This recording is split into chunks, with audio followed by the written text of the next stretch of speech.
This is a wonderful country and well worth seeing, a sinful one much needing the gospel.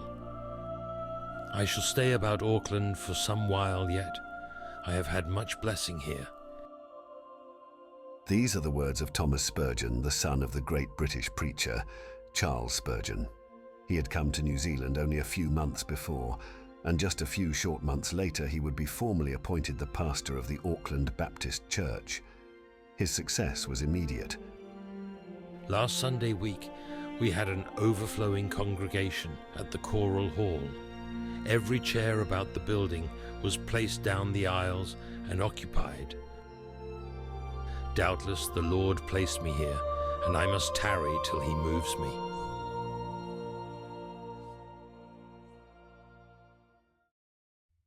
Clearly they needed a new space, one modelled on the spectacular building that housed his father's congregation in London. Raising the funds and overseeing the design, the Auckland Baptist Tabernacle was completed in 1885. As one of the Auckland newspapers puts it, it is a credit to the denomination to which it belongs, an ornament to the city, and an enduring monument to the self-devotion and energy of the gifted young preacher who initiated the enterprise and has carried it out to successful fruition. In February 1888, Thomas married Lila Rutherford of Dunedin, and on Christmas Day of the same year, a little daughter was born. Our little one rejoices in the name of Daisy, her full title being Marguerite May.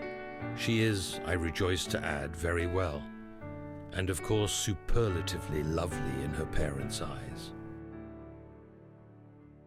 Their joy was to be short-lived. Daisy became ill and died in March, aged 3 months. Thomas wrote of it later, offering comfort to others. Have some of my readers lost their little ones? Then hear me, for I too have walked that Via Dolorosa. She had been sick a little while, and none could tell how it might end. The truth of it leapt from the wall.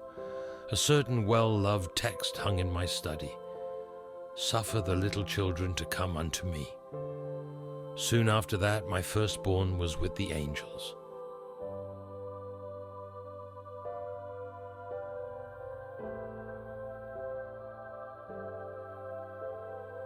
I own no foot of land, save a little plot in an Auckland cemetery, and there, beneath a drooping acacia, is a little shell-strewn mound and a simple stone with this inscription: Daisy Spurgeon, aged 3 months. Even so, Father.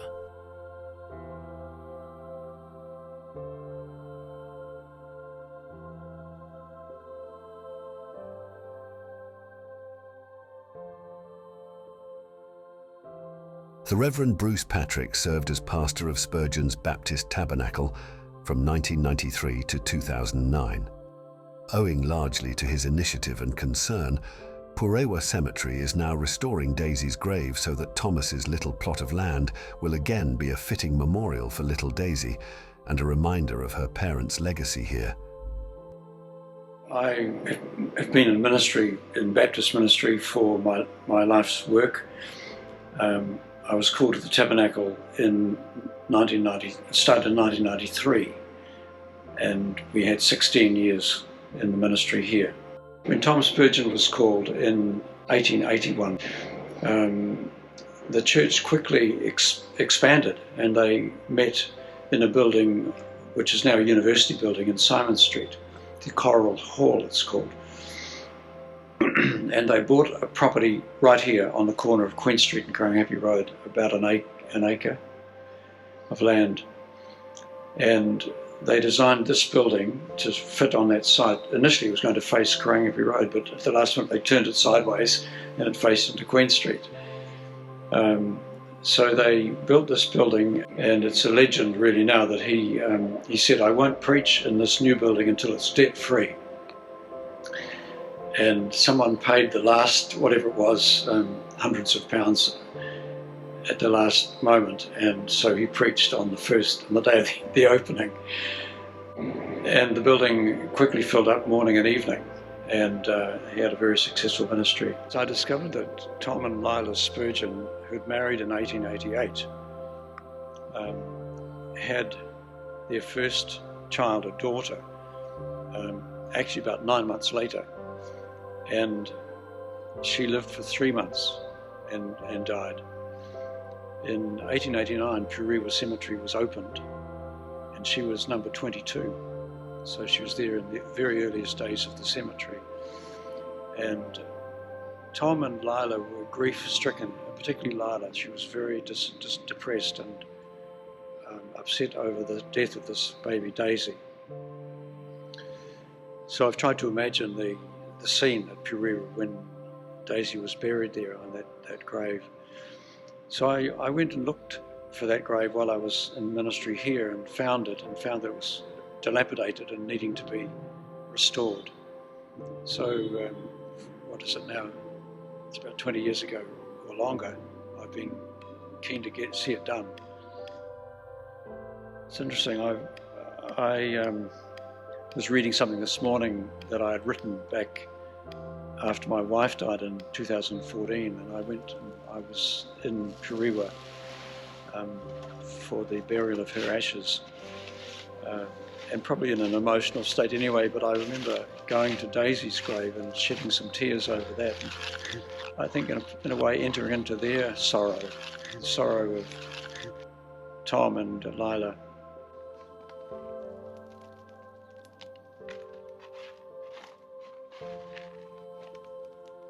On the gravestone, the few words that he had written there were, "Even so, Father."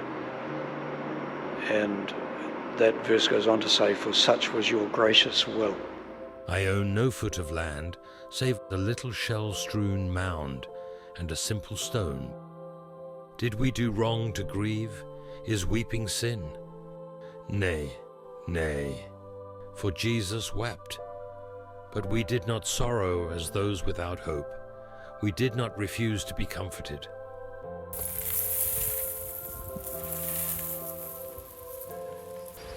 So it's quite an amazing story, and it's wonderful to have this grave restored to its condition now for future people to come and look and honour the name of Spurgeon and the contribution they made as a family to the work of the Kingdom of God.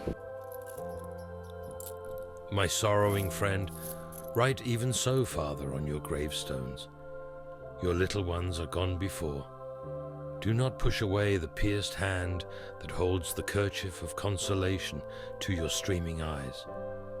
I pray you, refuse not to be comforted.